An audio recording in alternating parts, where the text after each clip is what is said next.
everybody. Welcome, welcome. We are live. It is 7 p.m. Eastern Time on the dot. Welcome to the Black EXP Network monthly training. We've been gone for a minute, y'all, but we are back, and we are back with a bang today. I'm Melanie Thomas, by the way.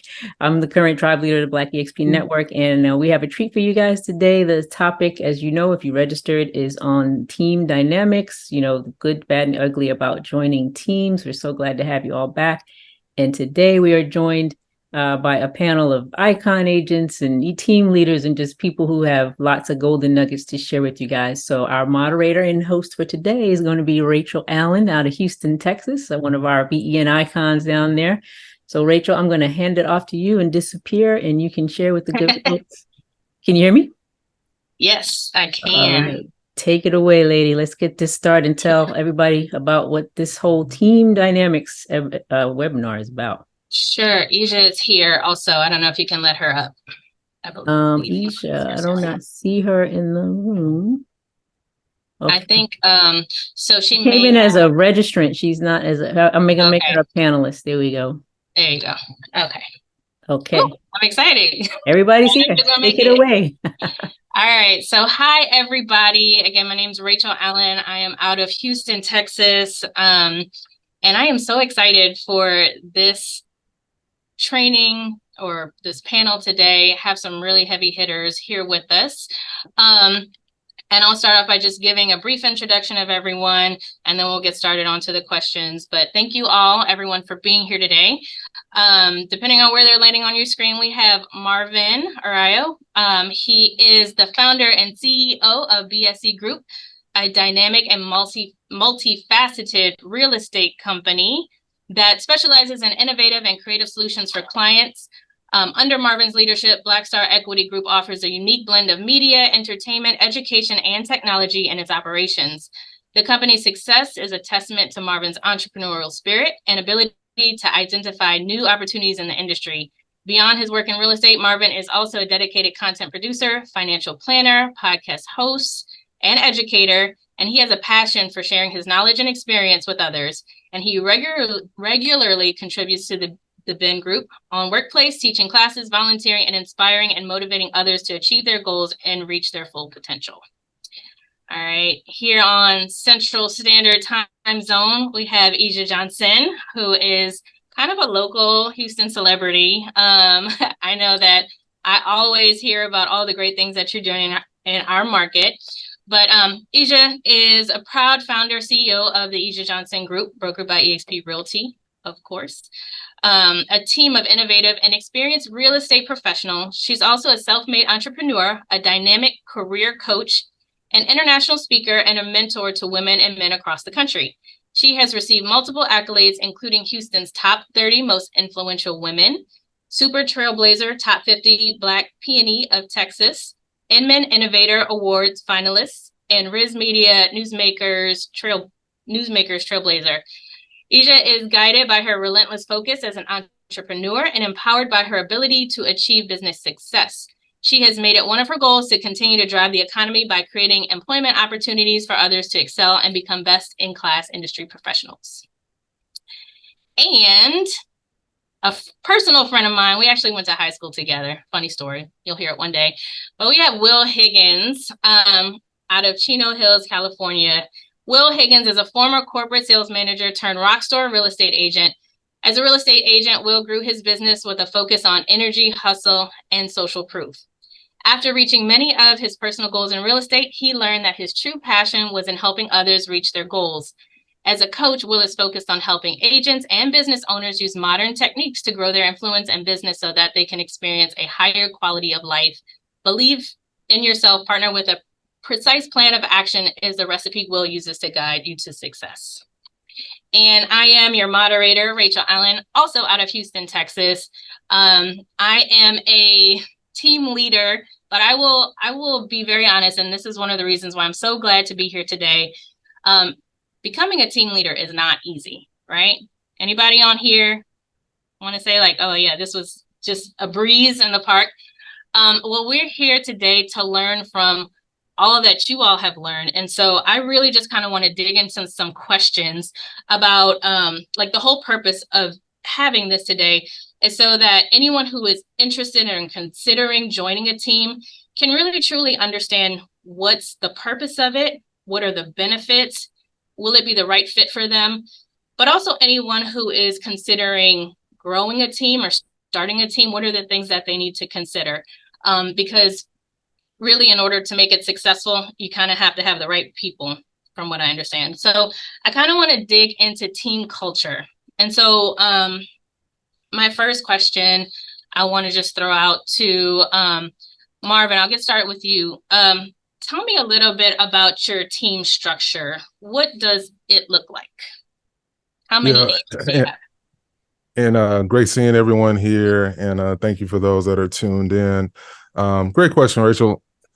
For me, the particular team that I have, it's about 15 individuals, mainly consists of mentees that are new to the industry and a few local agents that have joined through me as their sponsor. As well as a few individuals that I connected through workplace that have gotten a lot of value from the content that I shared and wanted to team up officially. So I stumbled into this a little accidentally because that was not my objective. I didn't start out in this career in a team. I was kind of opposed to the team concept because the traditional way I've heard about it is if you join a team, you're going to get, not great leads. You're going to be on horrible splits, all that kind of jazz.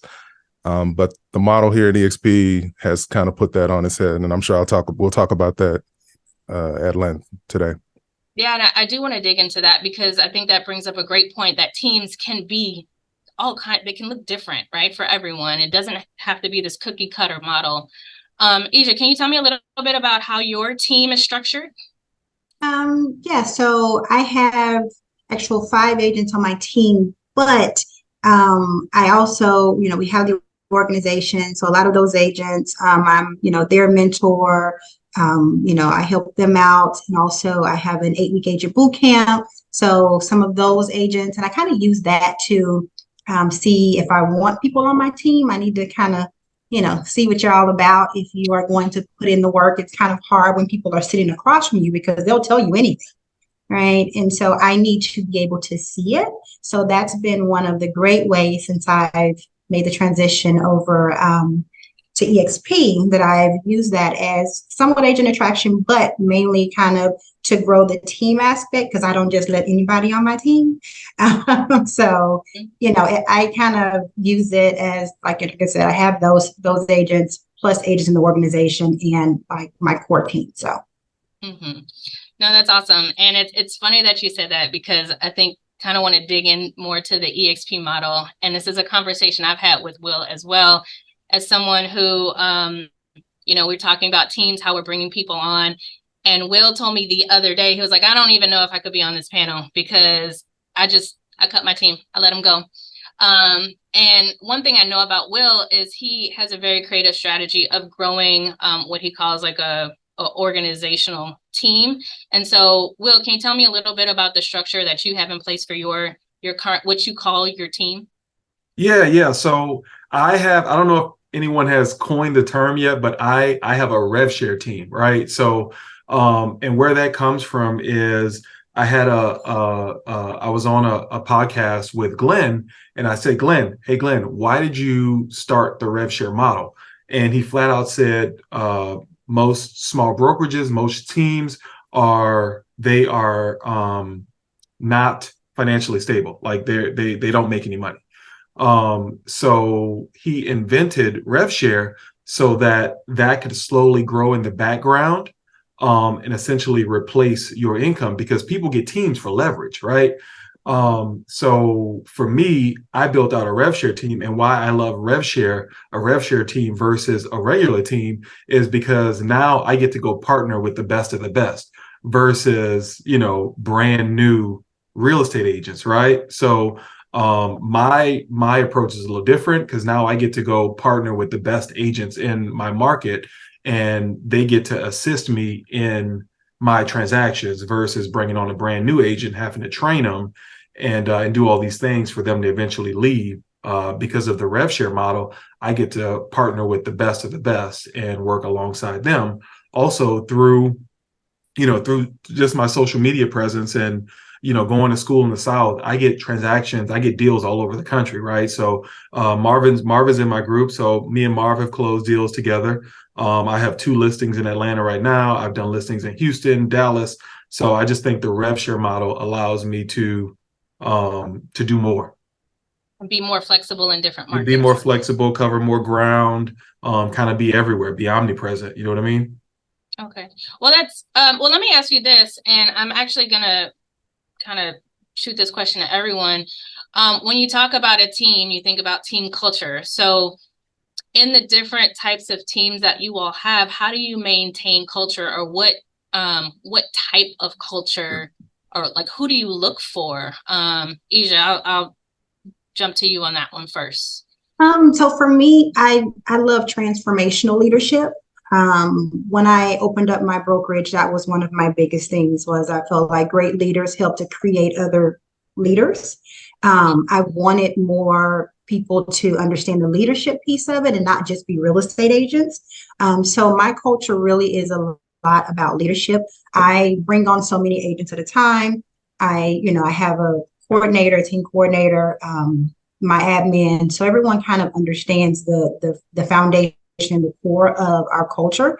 And so I get agents to a certain point, and I want them to be able to give back and teach and train other agents. So I truly enjoy seeing people operate in their gift that they never knew that they had. That in that leadership space, because we love to be able to give. We feel good when we can give back. And so when agents come in and they're kind of new and they kind of doubt themselves, and then they get in this business and they learn it, and then to be able to help give someone else, it really just helps them level up, because we'll go a little bit harder for someone else when they're looking at us. So that just allows them to level up in their business. So I allow other agents to come in, and then they train them. So it kind of pulls me away a little bit, because I have a lot of other things going on. So I'm really big on, I don't know if you guys have read the book, Who Not How. I'm big on my who's. So I find who's, right, to do the work, to do the job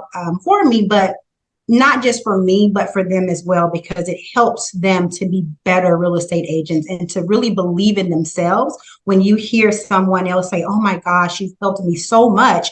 And it's like, oh my gosh, I know something, and so my biggest thing is leadership. I'm really big on giving back and just that transformational leadership.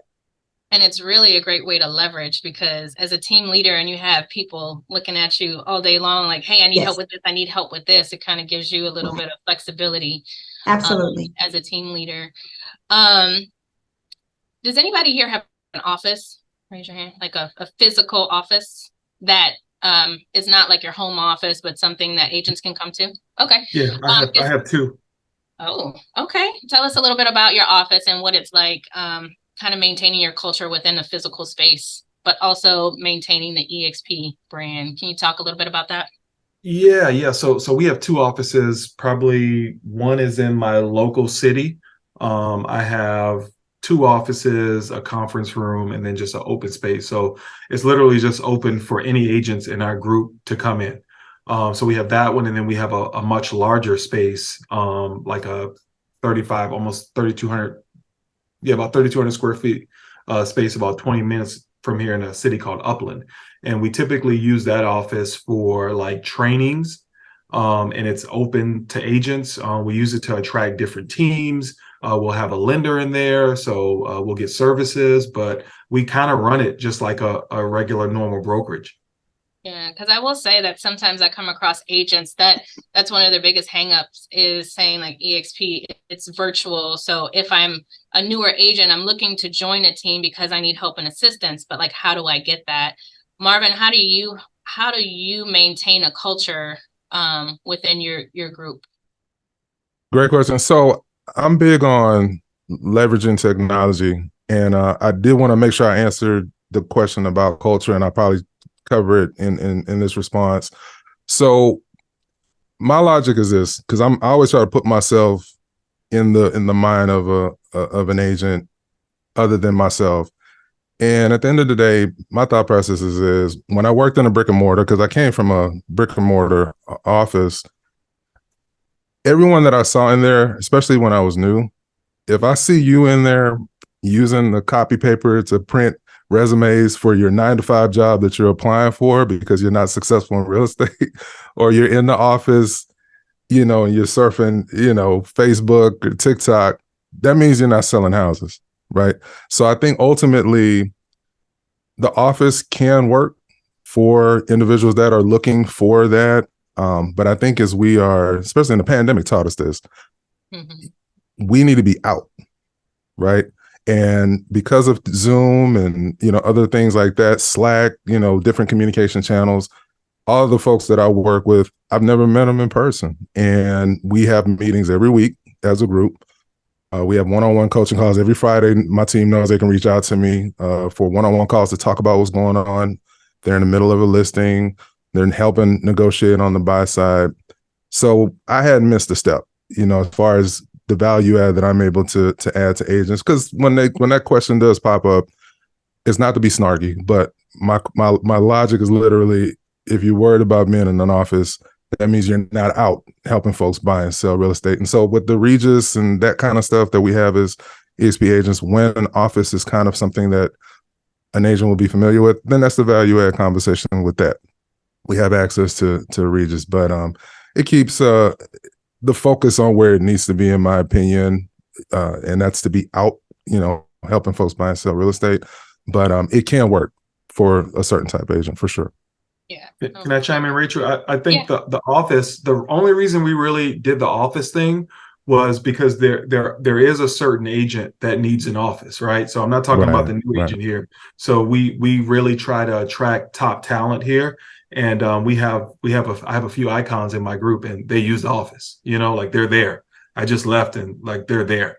So for a new agent, I think they could need to be in the do streets. everything online. Yeah, but really established agents, some of them are used to being in an office, and we just try to provide that for them.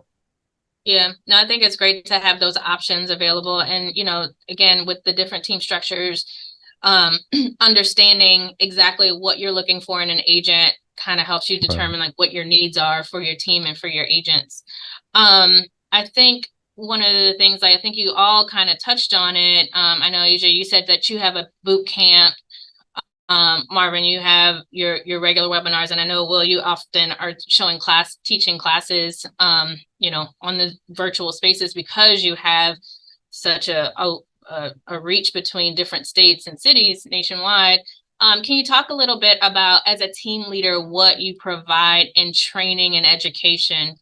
We know EXP has so many resources, but sometimes it's like drinking from a water hose. What do you feel like if there was an agent that was saying like, hey, this market, it's shifting, I'm struggling, and I don't know what to do?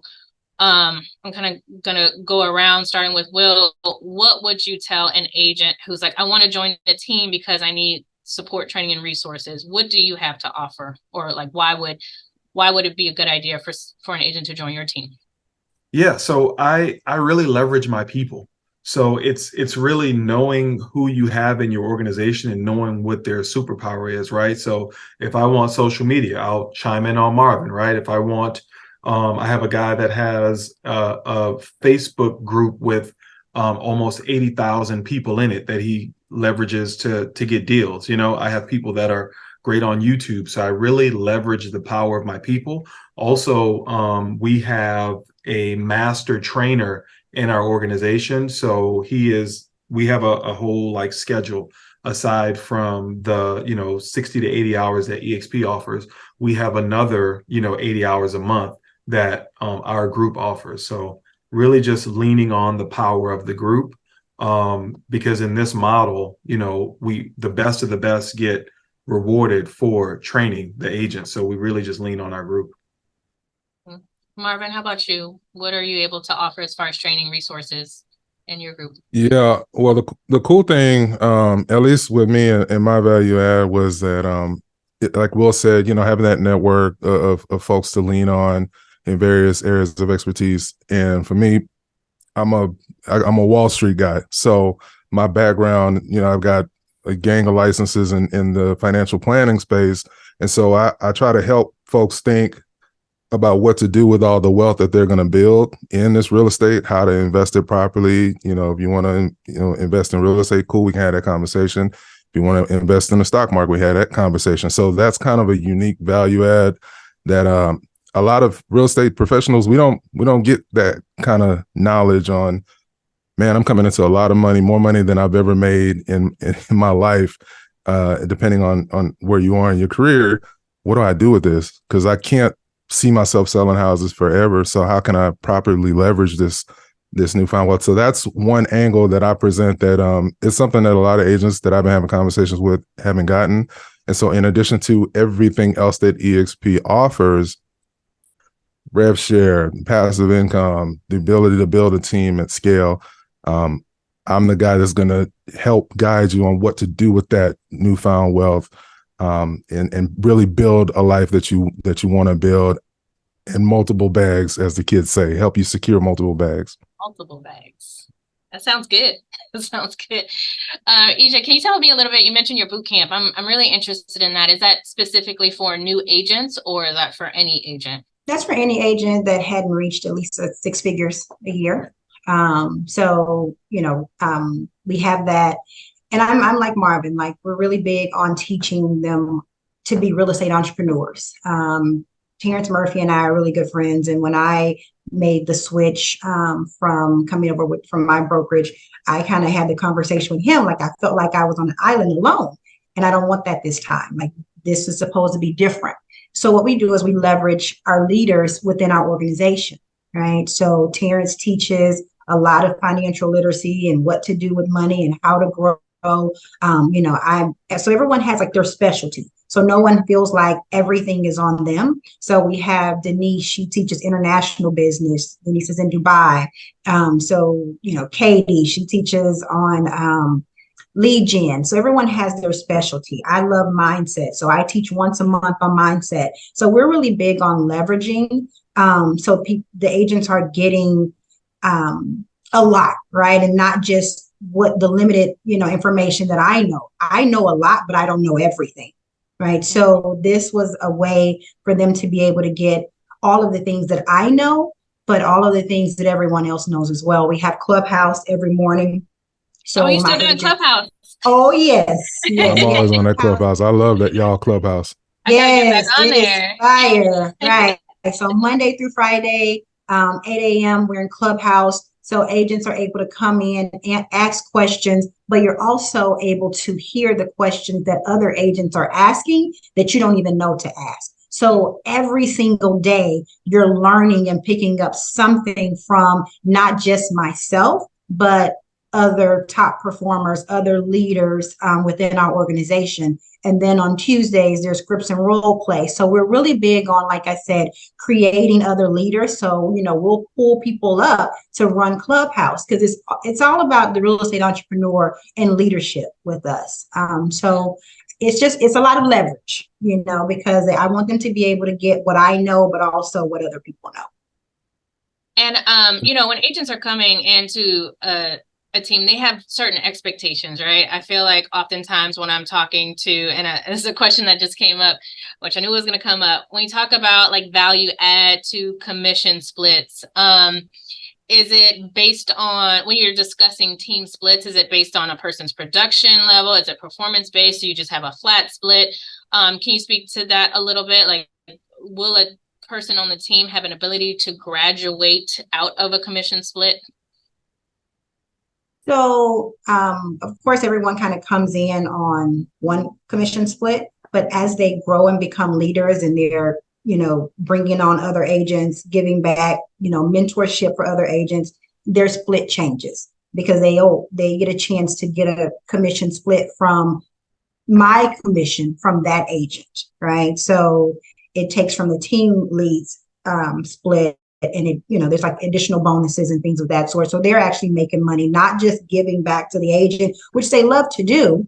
But again, it's creating the leadership piece of it, but also with the additional income. So it does kind of change their split the more that they do. I think on my end, and the cool thing with, again, the model is, if you're a newbie agent, I think EJ, help me pronounce your name. I don't want to mess it up. You're right, Ija. EJ, okay. The way that EJ explained it, it works a lot like that for me. Being a mentor, it is a trial run because you don't know how the experience is going to be with that person. But for me, my mindset was treat them like you treat anyone else that you sponsor. Give them access to the same resources. I send them to Terrence Murphy's morning calls because even though I'm not a part of that organization, I'll send to another person's calls, the EXP family tree. For me, it's specifically with new agents. I'm trying to find the next LeBron. I'm trying to find the next Sha'Carri. I'm a get it out the mud guy, at least where I am now, in my career and in my life. And I know that someone gave me a shot. So that's why I gravitate a little bit towards newbies that have what I call a spark. If they already show a level of get after it is, if they already show a level of, hey, look, I'm not expecting you to hold my hand. I'm very forward with them and saying, hey, I'm a producing agent. So if you're looking for a life coach, you need to go hire Tom Ferry and them. If you're looking for skills and tactics on how to get after it, how to close business, I got 25 years in this game as a real estate investor, Wall Street guy, as I mentioned, and all of that marries very beautifully on how to get more business, especially in this market. So the splits right now for mentees is just a typical mentee mentor split that we have at the present time.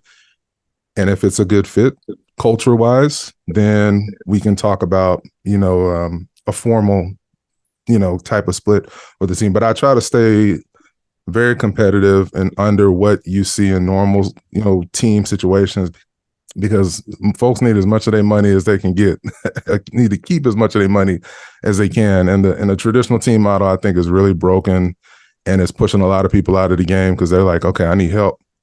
And if I really need the kind of help that I feel like I need, I got to join the team. But then I look at my commission check. Now I'm really upset because I see how much I had to leave on the table to get that help.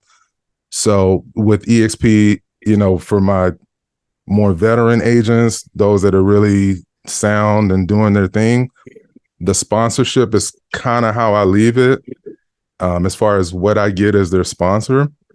But they still have access to the team.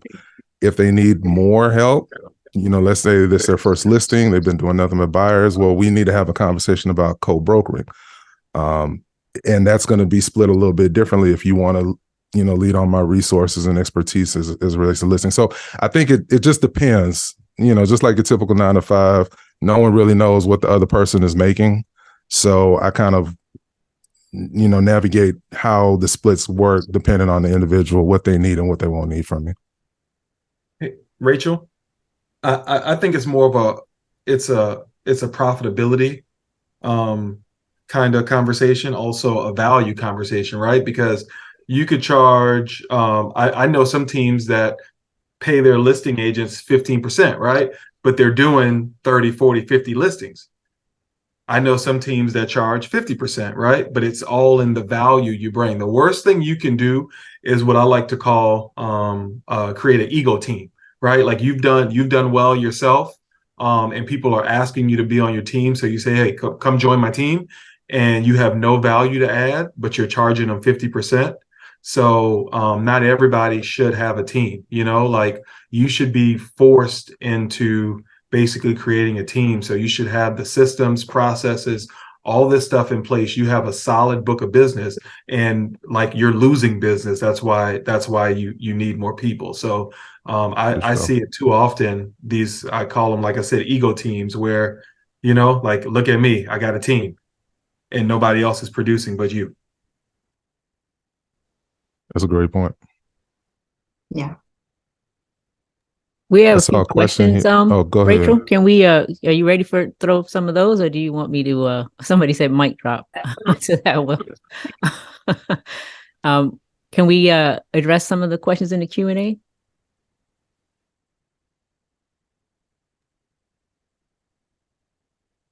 You went mute, Rachel. Rachel, we can't hear you. Okay. We'll figure out Still what's going can't hear on with her mic, but I'll throw the question out to the first one in there is from Anir. And Anir is asking, what is the best advice you would give for an agent starting a team? So if somebody wants to start from, agent one, where should they go from there? Yeah. Thank you for I that. think Anir. you really need to ask yourself why you want to start a team. Like Will said, what is your value add? I mean, yes, it could be that you're getting so many leads and it's more than you can handle. So you want to, offload it on someone else. But like Will mentioned and elsewhere, you have to have the systems and the structures in place, because if you don't, then the people that your teamed up with will quickly see that you're not offering anything beyond the leads. And if I don't know how to handle the lead, what I do with the lead, I'm going to see that this team is not really, they're not structured fully and it's not built out to scale. So I think if you're going to be on a team, just know that there's going to be a lot of hand holding that you're going to need to do to an extent. A person may be an excellent listing agent, but not deal with a lot of buyers. And so they'll need help with that. And I think you need to know that you are going to be as accessible as possible, because someone else is depending on you to help them in their career. And there's a responsibility for that. There's like Will mentioned, there's a lot of folks that do it for vanity metrics, just to look cool on Instagram to say they got a team. But then you have those that are really, really like, they treat these agents like their baby. And they get excited when they see an agent doing more business than them. It's like, wow, I played a part in that. So I think it's a balance. You got to know that you are committed to the success of others in the nitty gritty, not in the, oh, well, you join me, but here's where you need to go. Here's where you need to go. Take those times when necessary, get on the phone with them, walk them through a deal, walk them through a negotiation. And I think you'll have a person that stays with you from a cultural standpoint for a very, very long time. Asia, do you want to speak on that? When you first decided you wanted to create a team, what would you say would be how you would recreate what you did? So for me, I had a brokerage, and the first year, the year before I opened my brokerage, I did 110 transactions by myself with just an assistant. So I did not have a life. I didn't know whether I was going or coming. And then I opened the brokerage, and then 8 months later, I opened up another company. So I needed a team just to handle the book of business that I had built for so many years. So that was one of the main reasons why I started a team, was just because I wanted to be able to be there for the agents that were joining the brokerage, but also handle my book of business that I had built. And I needed it to look like me. So I was really big on training and coaching and educating them in that standpoint. But also I wanted to be able to help others build their book of business. I had several agents that also, I'm big on being an entrepreneur. Let me say that, not just a real estate entrepreneur, but I teach entrepreneurship. So, I'm coaching agents also that have other businesses. So for me, it was built out of the need. But also that need was, I love the leadership piece of it, but mainly it was out of a need for a book of business that I had built for 16 plus years, being in this industry. So thank you. Rachel, are you back? My mic working? Yeah. Again? Okay, you're back. You're back. I don't know what happened there. I was having all kinds of conversation, and I was like, why isn't anybody paying attention to me? No, I think that's really important. And kind of like, this is because I'm seeing a couple of questions related to starting a team.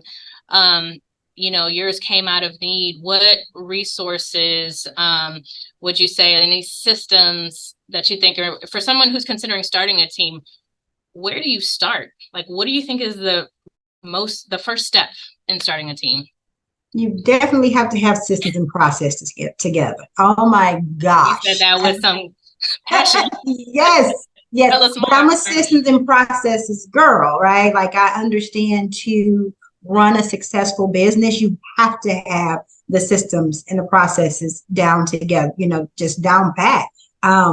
So one thing, it's so funny, like there were several agents that were at the brokerage that, it was a goal of theirs to be on my team.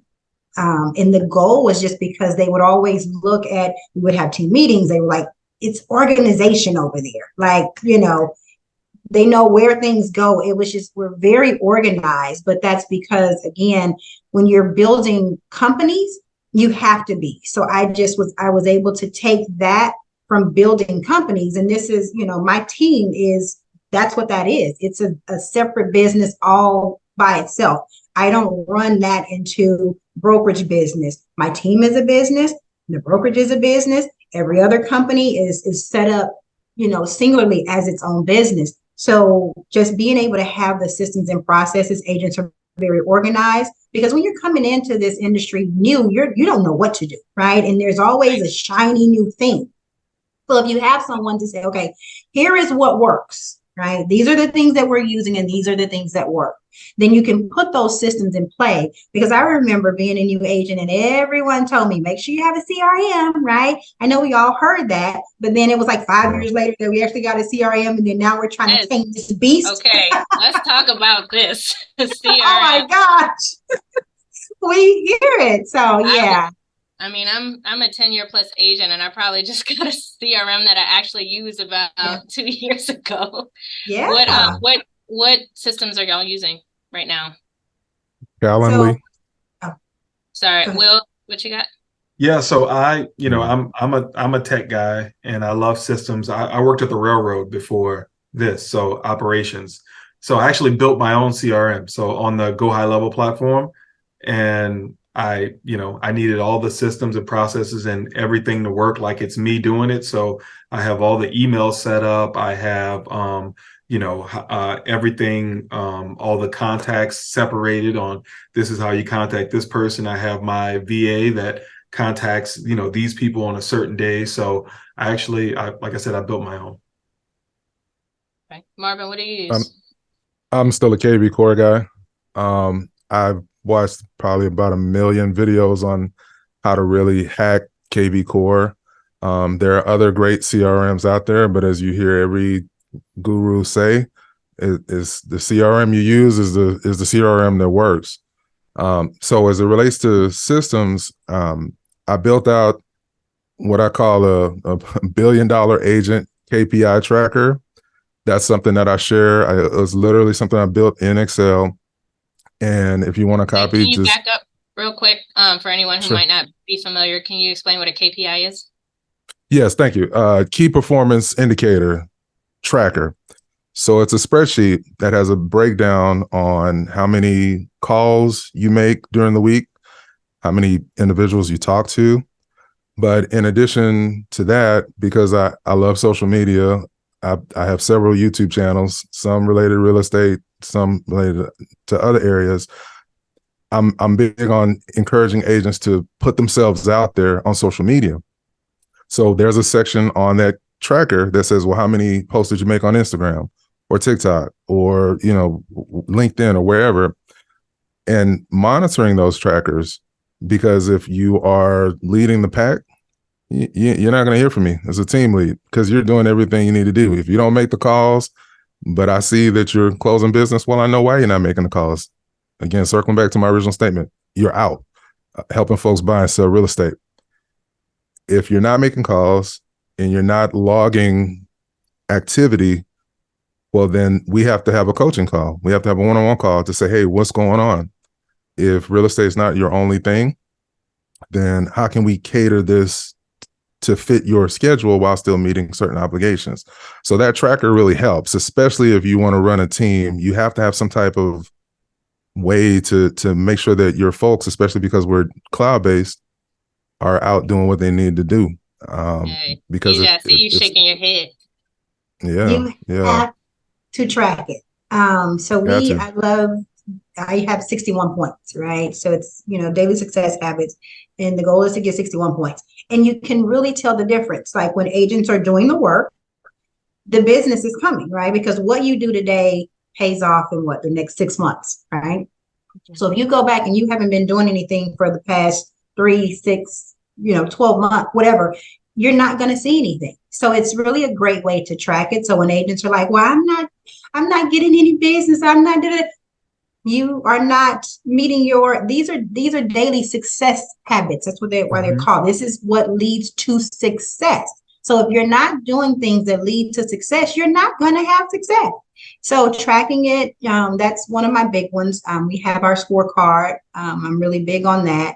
I love my newest system that I'm absolutely in love with is Monday.com. That just helps with expansion. That's my biggest thing is because like I said, I run multiple businesses, so I can put every company in there, but also just on the team side, when agents are coming in, that onboarding is there, the checklist, so they know exactly what they need to do. I'm not a repeater. If I do something and it has to be done twice, it's a system for it. From the templates that go, the emails that go out, everything is there. So you don't have to, I take all the guesswork out of what is it that I need to do to be successful. I tell them I've been very successful in this industry and I'm giving it all to you. Here's the blueprint, but you have to put in the work. That part I will not do for you, but sharing with you, giving you the foundation, it's all there. It's like that with the ragu. It's in there. It's all in there. So basically you have a standard operating procedures. That's the way to do it. We all have to, Chick-fil-A is successful for a reason. You can be in Podunk, Iowa or Florida. The Chick-fil-A's are going to be almost identical. And I think that's because they have a standard operating procedure. So that's something I'm working on that I'm going to share with any new folks, because I've lost some individuals and I'm like, darn it, what did I do? But now that I have a tracker, the ones that I have lost were the ones that weren't making meetings. They weren't leveraging the one-on-ones. They weren't posting on social media, but all of a sudden it's somebody else's fault. And I used to wear that until I realized, okay, you got to put something in place now that if they're successful, it directly correlates to that they follow the standard operating procedures. Like Ms. Johnson mentioned, they're doing the weekly tracker. They're having issues. We can catch it because we've got a system in place. So I think that's super important. I want to just kind of talk about that a little bit too, just to recap for someone who's interested in starting a team. It's systems. I heard we say we need a CRM. So KV Core is provided to you. It's not the only one out there, but it's definitely a tool that's available to use. Standard operating procedures. That's something that's, what do you do when you get a lead? From everything to what's the buyer checklist, a listing checklist. So having those checklists in place. I know, Ija, you mentioned Monday, which I think is a very similar tool to like Trello boards or Asana. Sometimes that's the way you can kind of run your checklist. What else did I hear? I think leads is important too. If you have a team, you have to be able to put them in position to get leads. Okay, so lead generation tools as well. Yes. There's a lot of them that are out there, that do the pay at close. Folks have had success with that. Unfortunately, I think it's more region specific because depending on the state, it can be a struggle. So I've leveraged with my team. I've taught them how to go get the fish using, websites like propwire.com. where you can get free leads that are tactical. If you want to attack expireds, you can pull a list from your zip code or anywhere in the state. If you want to attack high equity folks, they may be a good fit to take some of that equity, buy some other real estate. So I put them in position to show them how to get the leads. And ultimately, there's no excuse for why you can't be successful. So leads, systems, and I think that's all you need. And one other thing that I want to mention too, even systems for hiring, like when you're looking for agents, making sure you have a very clear vision of who you want for your team. Will, I see you waiting, you itching to say something. I want to talk about the leads part. So I follow Workman Success System. So that's a coaching program. Yeah, so I follow Workman, and the trap you don't want to fall into is if you're starting a team, is that you're providing all the leads. They need to have at least 3 to 4 pillars of leads, and your leads be one of them, right? 25% of what they're doing, but they need to be held accountable for the other 75%, because they're going to resent you if they're not closing deals, but you can't put yourself in that position as a team lead. So again, you need to be on them. They need to have at least 4 pillars of leads, with yours being one of them, that being the value you add, right? But there needs to be systems in place for them to close deals the other ways, because, you know, if you're relying on Zillow, what I saw something like Zillow sends out all these millions of leads, but only so many deals close, right? So it's a 1 to 2% close rate on those online leads. So they need to have other things going. And that's where those KPIs become so important too, because yes, they're going to be all different kind, and you know, leads range from hot to cold and everything in between. And so having those KPI trackers, because again, if an agent wants to eventually fly on their own and not have to rely on the leads, I think that's really important. We have about 15 minutes left, and there's a lot of questions in here. We have someone asking if they could get those KPI worksheets. Marvin, are you sharing? Yeah, I mean, this is a collaborative brokerage. If I come from an abundance mindset, so yeah, just shoot me a message. Actually, email me info@marvinoria.com, and I'll send it to you gratis. Melanie, are you able to share that email address out? Yes, ma'am. We also have a question in the Q&A about Courtney wanted to know more about, Will, I guess, your whole structure of the rev share team, that kind of team. So yeah. So the rev share team, it starts with recruiting. So you have to know the value of the company, know how to build relationships, and be an effective recruiter. And as you're recruiting, what I do is I share my book of business with the agents that I trust, because, you know, I typically try to go after very capable agents. So so in my market, I do a 50-50 on those deals, and then anything outside of my market is anywhere from 25 to 35% referral fee. Are you you're producing yourself as well? Correct. For any of the other panelists here, are you currently still in production? Oh yeah, absolutely. Not me so much. I do like my celebrity clients just because they want me. But outside of that, I'm more of the mentor. You know, I help. My biggest thing is I was a certified workman coach as well. I went through coach training. I used to be coached by them and went through coach training. But I'm really big on that too, like teaching agents how to fish with their strength, right? I'm really big on building where they are strong at and what they like to do. Like I tell my kids, do what you love. Figure out what you love to do. You'll never feel like you work, and you will be absolutely amazing at it. So I have an agent that, you know, she loves social media. You know, she is really big in investing, right? So like the investment piece of it, that's what we build on. I have another agent that, you know, she's really good on cold calling. So I allow her to teach, and, you know, that's what she does. So I believe in helping them build where they're strong at and what they love to do. So they don't really feel like they work. They absolutely just love it. So. Awesome. And I've heard workman mentioned a couple of times. I'm a workman coached person as well. One of our question was, is there a class available to help structure a team? So that kind of came to mind. Workman Success is great for if you're looking to build a team. They have the structures in place for that. Anyone else have like resources for structuring a team or classes available? Workman. So our group has a call every other Tuesday on building a real estate sales team, A to Z of building a real estate sales team, and that's taught by a master workman coach. And if you're in Houston, I'm in Houston. Someone asked where I was at. I'm in Houston, Texas area.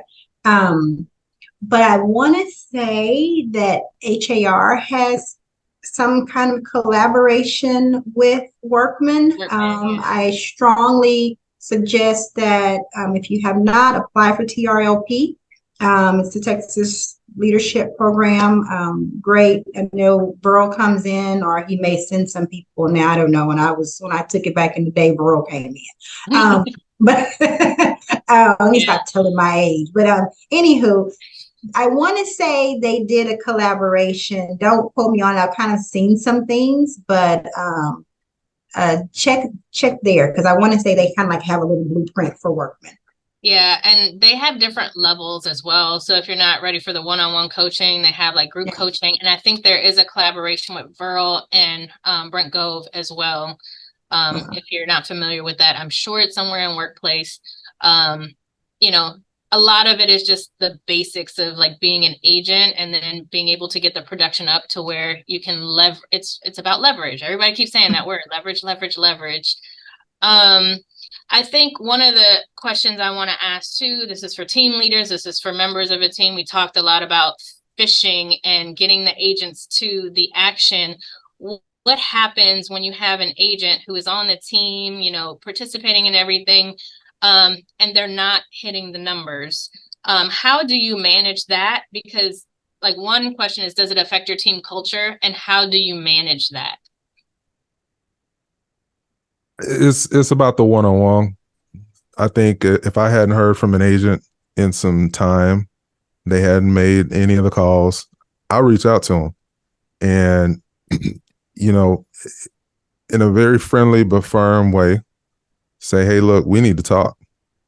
Because at the end of the day, you know, most of us are producing agents. So if we're willing to take our time away from production and the folks that keep the lights on, aka the buyers and sellers we serve,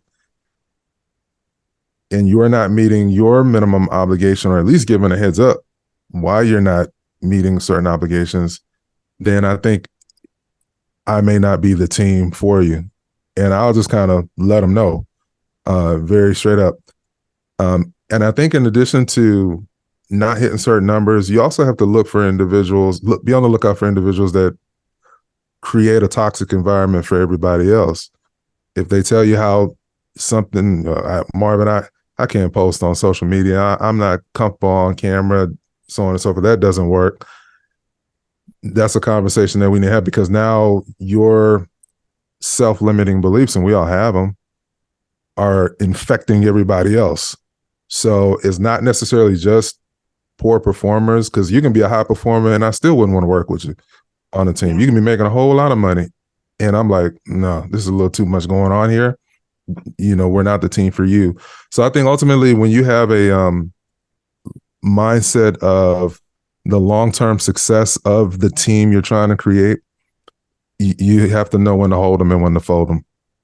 And I think that's super key. Yeah, I have minimum standards for my team. So not showing up is not an option. That's an automatic go, because if I'm showing up, my team coordinator is showing up, my admin is showing up, and everybody else is showing up, and you're not showing up, it's a no. You're not a part of this.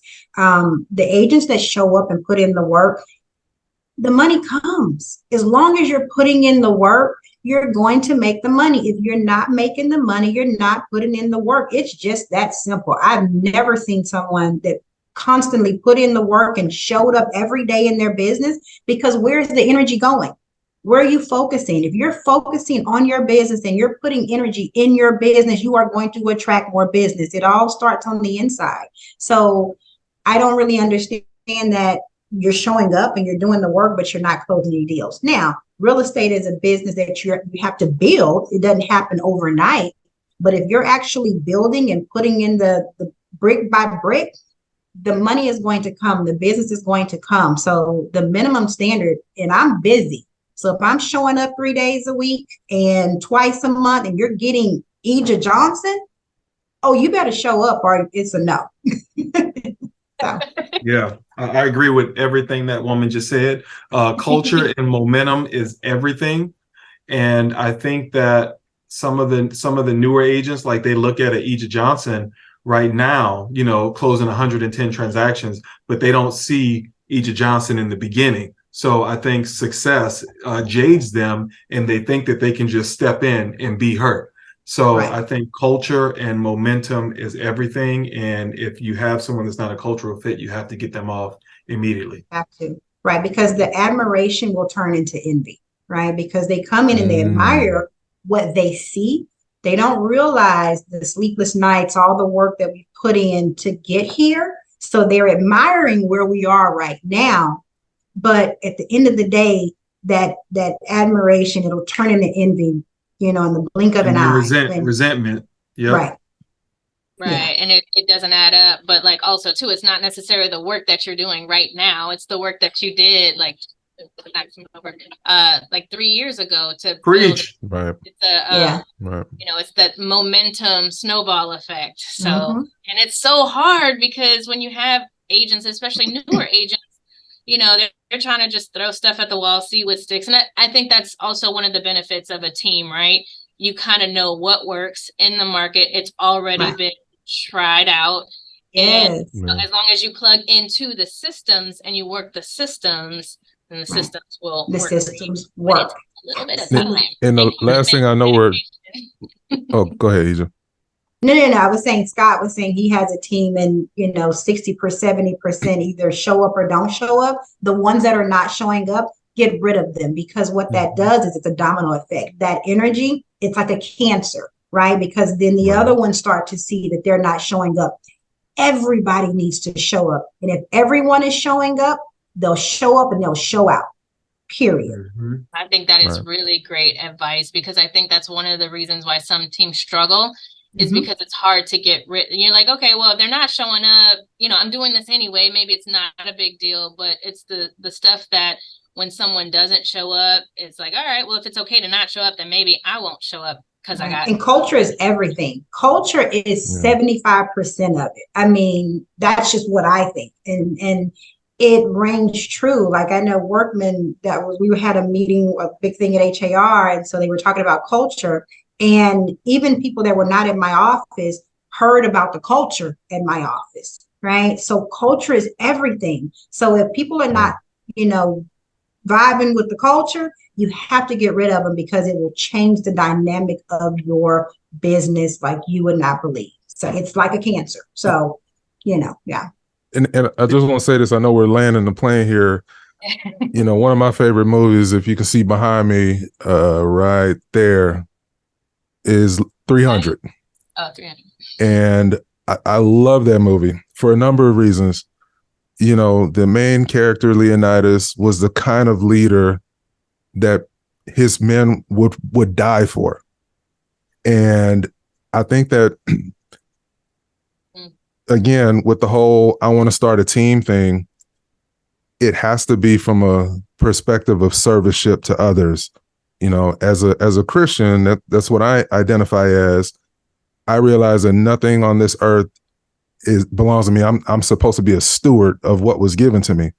So again, dealing with a brand new agent, I have an obligation to level set their expectations, because if I tell them what I think they want to hear to get them to join my team, and I don't keep it honest with them, then I do them a disservice as a steward for them, because they're looking to me for mentorship, guidance. They want to be real estate investors. So what better way to watch someone who does it?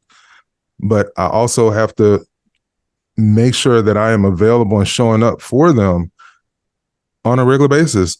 A lot of times I don't even talk about real estate with some of my team members. We just shooting the breeze, talking about sports or, family and things of that nature. So I think that if you decide you want to be a team lead, unlearn what you've seen on social media from all the people riding in the Lambos and the jets.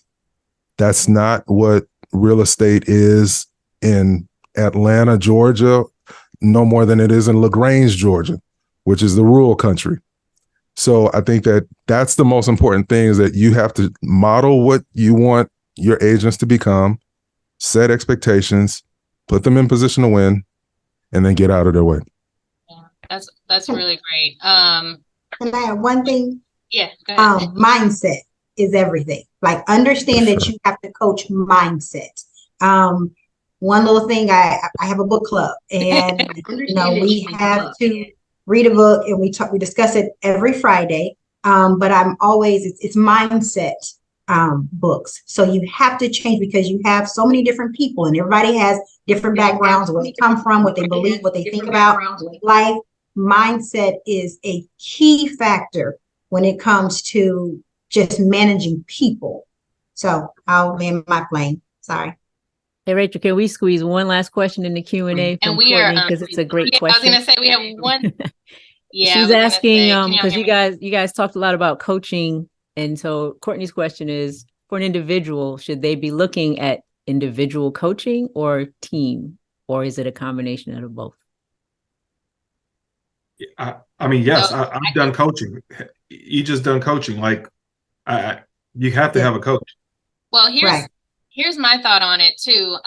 Consider that a team is it's a trade-off of commission splits, and you should be getting some type of coaching versus individual coaching. If you're not in a position to pay for monthly coaching, and it costs probably at least $1,000 to $1,200 a month for good, solid coaching.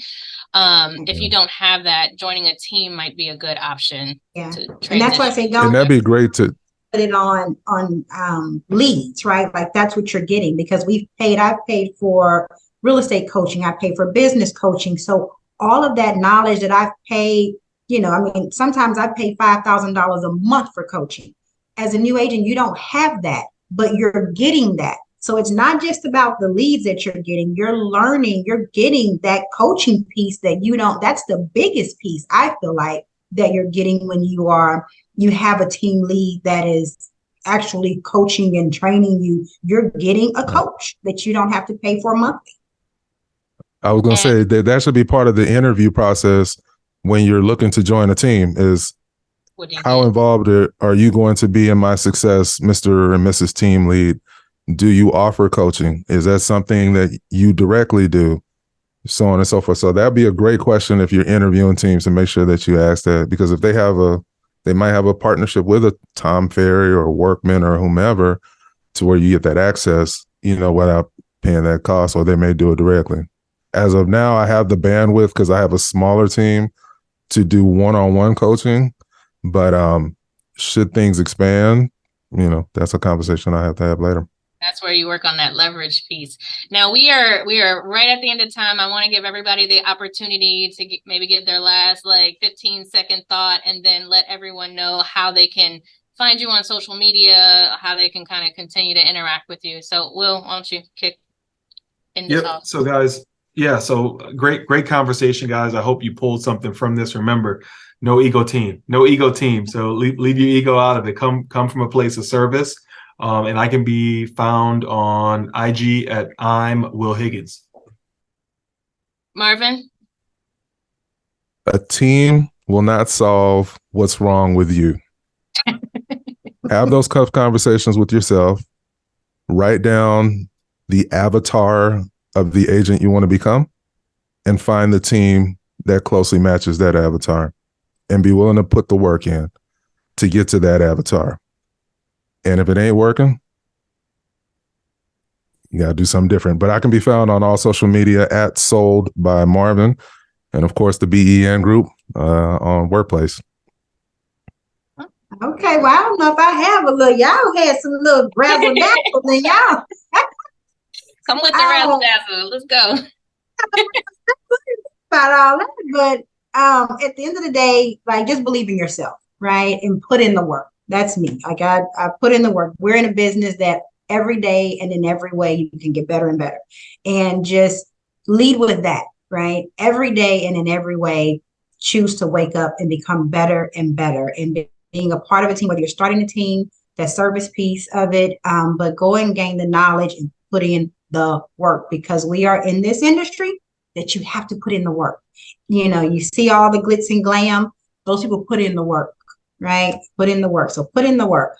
I am Eja Johnson.